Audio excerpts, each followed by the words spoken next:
What's up? How is everyone doing? I am going to get back on the Suburban frame. I'd like to get these transitions welded in. I need to get the old frame cut off of it. And also, I'm thinking of bag placements in the rear.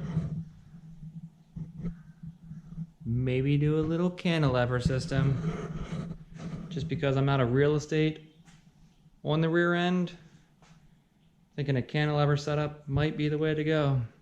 So stay tuned. Let's see what I do.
That is why you always plan out what you're doing so you don't have to go and cut stuff back off the frame after you fully weld it on. Always have a plan. I had a plan back here to make a cross member. That got cut off. Never fully weld until your plan works. Tip 2. Alright, got those pieces tacked in. I think it's going to be a pretty solid transition.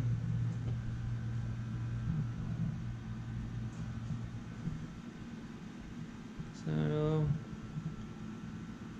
guess we'll buzz them in quick and get the other ones on.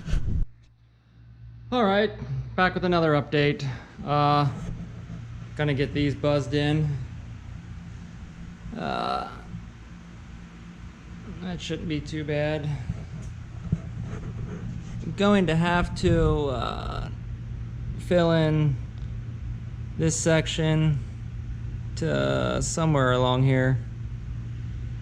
And I'm gonna bring it up and box everything in here. You can see. I'll see this comes up. Yeah, I gotta box that in. And I might just box it in up to here somewhere.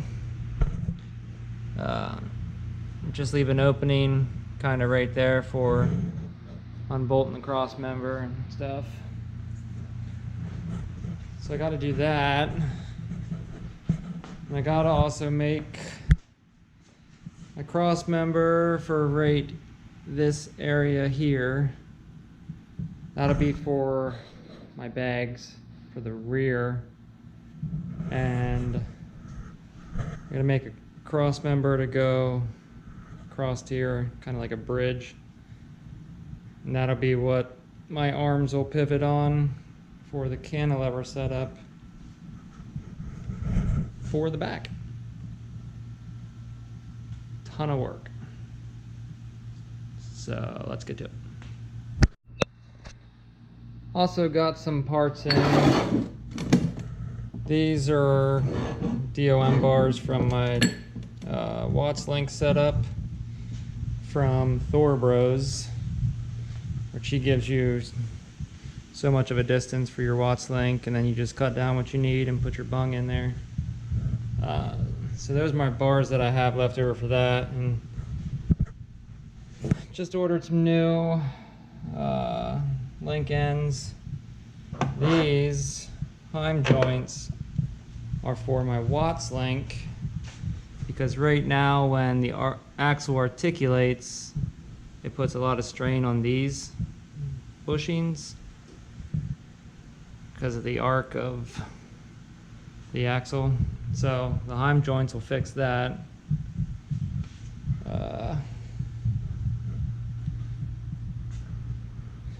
So those will be my joints and stuff for the wall. Yeah, the cantilever setup. So I got a bunch of stuff to do.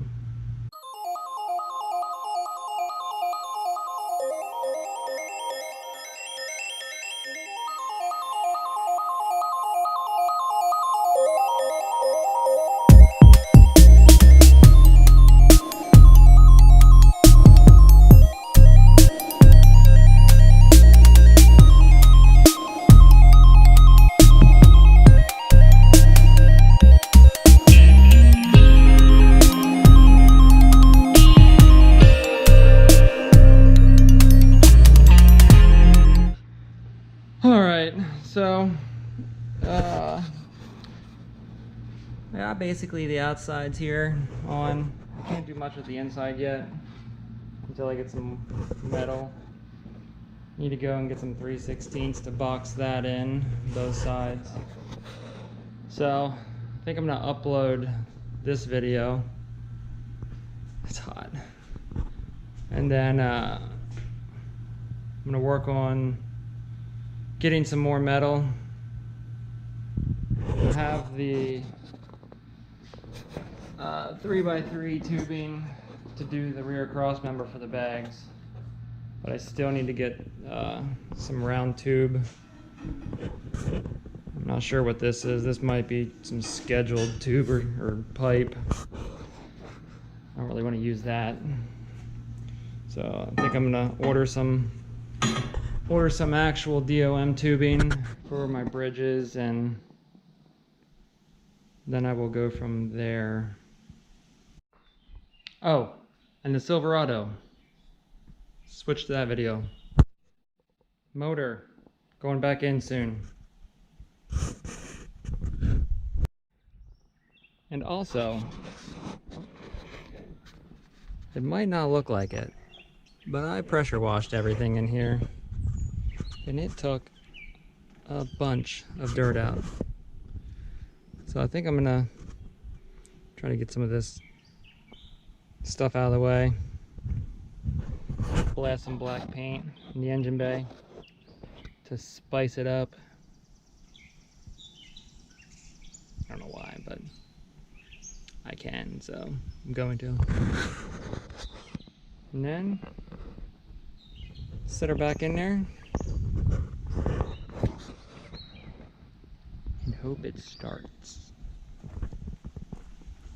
So check back in another week or so for more progress on this, and more progress on that, maybe this soon. That, all I need is motor mounts for. I just gotta go pick them up. So, that being said, I think that's where I'm going to end this one at. So, thanks for watching. Stay tuned.